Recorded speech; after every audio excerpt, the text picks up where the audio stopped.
much fun you gotta do? What?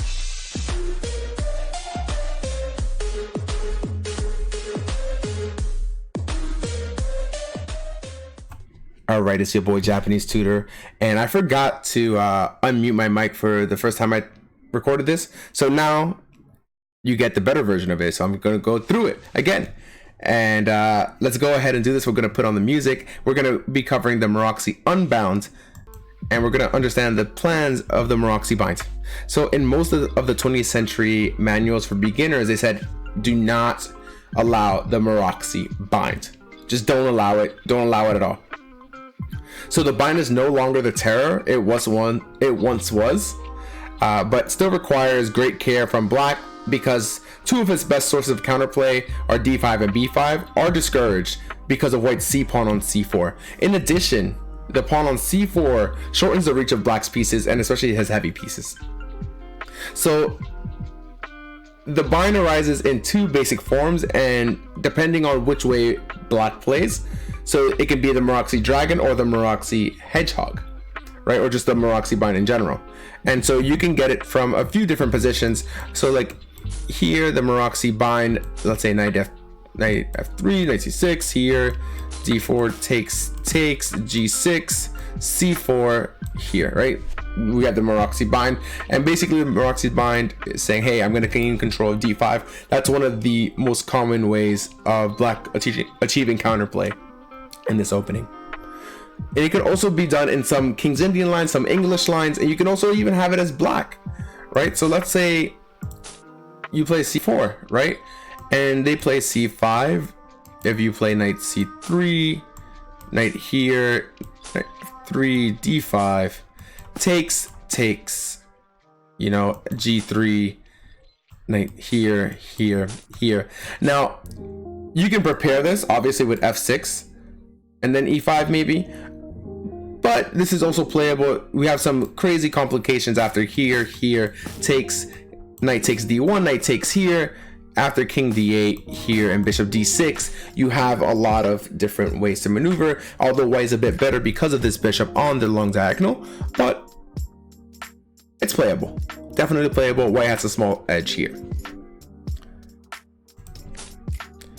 Okay, and so the benefit of the bind, as in other favorable pawn structures, is that enemy passivity is fatal. And so we're going to take a look at a game from Botvinnik in Moscow 1956.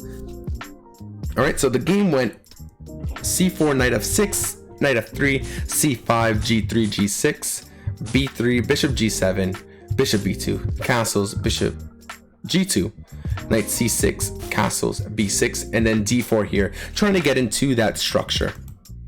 Now, if you want to listen to this lesson live, come to the twitch.tv/JapaneseTutor. c4 is definitely explosive.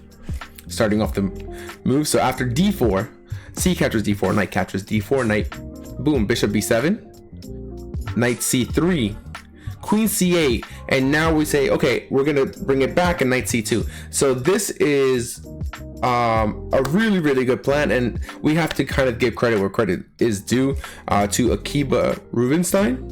They kind of founded this plan, and it probably would have took us a few, maybe another 50 years to understand why this plan is so good. Basically, we are saying, look, black only has these three ranks, or these three ranks for their pieces. We do not want to allow exchanges because exchanges favors the cramped side, right? And also this knight guards very amazing squares, b4, d4, and e3, all crucial squares.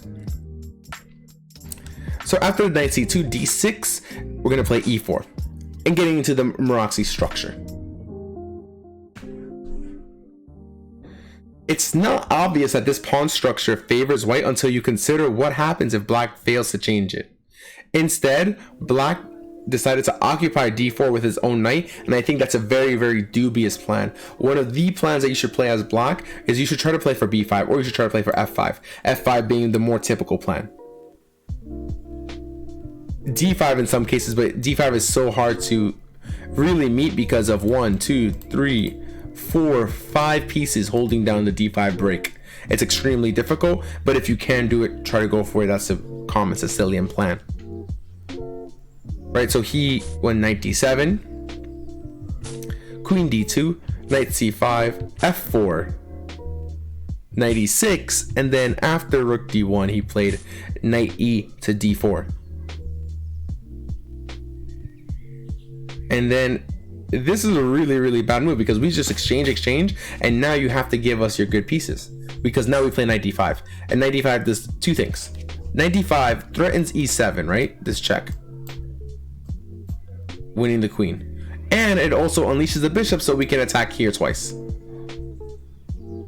So if knight c6 here, then bishop captures g7, and you lost your good bishop, and we retained our good one as well, and this knight is still extremely powerful. And now we can probably go for the attack with f5 in some scenarios.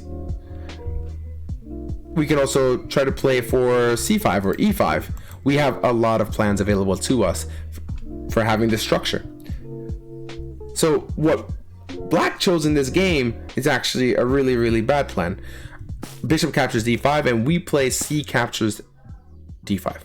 Now this is very important because one, we get the open c file, which usually black has in the Sicilian structures, right? Black usually has the open c file, and they're using, you know, they play rook c8, they play queen a5, and they try to do stuff on the c file. But in this example, white gets control, right? Because now we have a tempo on the knight. The knight has to move, and the knight really can't move anywhere, and this is resignable, ladies and gentlemen, because of bishop captures g7, king captures g7, and now the spectacular move rook c1, attacking the queen. And this is resignable because where does your knight go? You're saying, okay, the knight's not attacked right now, but wait, we're attacking the queen. Doesn't matter where the queen moves, we play a4. If you play here, we have this check, right? If they play back, I think you guys see it already, we play this check anyways, and we win. So check, king has to move somewhere, or the pawn moves in front of it, and we take the piece for free. But you might be asking yourself, what if they move back instead? Now we still have queen c3. GG. Thank you very much for the free stuff, right? So white usually has a choice of 4 good strategies, and now if you have a pen and paper, I suggest writing it down or listening to it again. So A, he can play the f2, f4, f5 to win control of d5. Let me say that again, to win control of d5. Not to try to start some crazy stuff.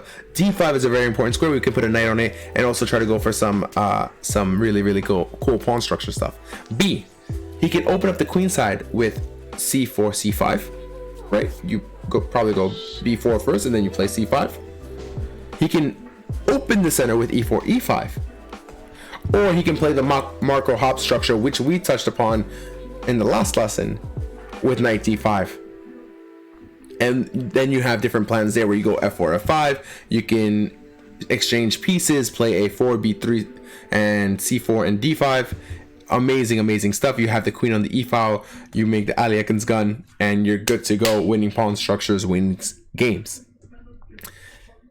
In the next lesson, we're gonna go through all of these plans and show you how white can just dominate once they get the right positions. So till then, I'll see you next time. And thank you for being here, and just make sure to like and subscribe. The link for the book is going to be down below, and come watch me live. The link is down below, twitch.tv/JapaneseTutor.